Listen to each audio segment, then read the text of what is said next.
వైసీపీకి వచ్చింది 5 స్థానాలు. పశ్చిమ గోదావరి జిల్లా, ఉమ్మడి పశ్చిమ గోదావరి జిల్లా అయితే 0 వచ్చింది వైసీపీకి. సో 5 వచ్చాయి ఇది వైసీపీకి. అలాంటిది 2019 వచ్చేసరికి అది 27కి పెరిగిపోయింది. 5 నుంచి 27కి పెరిగిపోయింది 2019. సో అలా ఇప్పుడు మళ్ళీ రివర్స్ అవుతురా, అలా ఇప్పుడు రివర్స్ అయ్యి టీడీపీ కూటమికి 27-28 వచ్చి వైసీపీకి అవుతురా, అంత వస్తురా, అంత ఫ్యాక్టర్ ఉంటుందా అనేది ఒకటి చూడవలసిన అవసరం. అలాగే రాయలసీమ ఫ్యాక్టర్ కూడా ఒకటి ఎక్కువ కనపడుతుంది.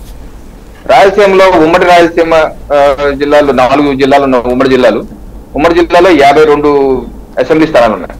ఆ 52 అసెంబ్లీ స్థానాలు ఒకసారి చూస్తే 2014లో వాళ్ళకి 2014లో టీడీపీకి 22 స్థానాలు వచ్చాయి. 22 స్థానాలు వచ్చాయి.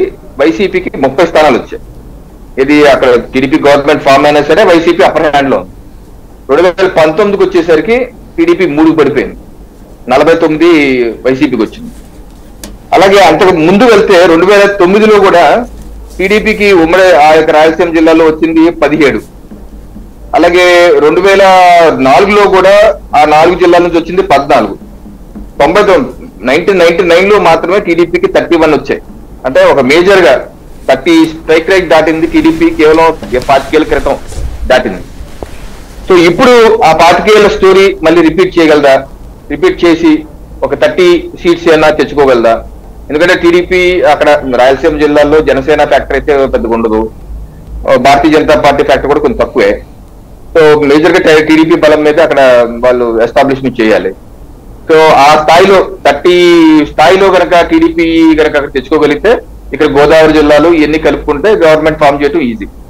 లేదు అలా అవలో 3 నుంచి 12, 10 చేసుకోగలిగారు, 40 వచ్చాయి అని ఒక విశ్లేషణ చేస్తే ఆ 40 వస్తే వాళ్ళకి గవర్నమెంట్ ఫామ్ చేయడానికి కావాల్సిన 48 కదా. 48 కాబట్టి మిగతా జిల్లాల్లో మిగతా 9 జిల్లాల్లో ఈజీగా 48 అయితే తెచ్చుకోగలరా అన్నది ఒక విశ్లేషణ. సో ఏదైనా సరే మనకైతే తెలియదు, ఏదైనా సరే 4వ తారీఖు వరకు వెయిట్ చేయవలసిందే. మనకు వింటున్నటువంటి సమాచారం బట్టి కొన్ని విశ్లేషణ చేయడం వరకు ఇది వాస్తవ అవాస్తవ ఏ రకంగా అవుతుంది అన్నది 4వ తారీఖే చూడవలసిన అవసరం సాయి. రైట్. సుందరం శర్మ గారు ఏమంటారు? సాయి గారు, మీకు ప్యానెల్లో ఉన్నటువంటి మిత్రులందరికీ నమస్కారం. నిన్న జరిగినటువంటి ఎలక్షన్స్ దీంట్లో మనం కొంతవరకు కంపారిజన్ ఎట్లా చేస్తున్నారంటే 2019లో పసుపు కుంకుమకి క్యూ లైన్లలో మహిళలు రాత్రి వరకు వేచి ఉన్నారు అనేటువంటిది ఒకటి.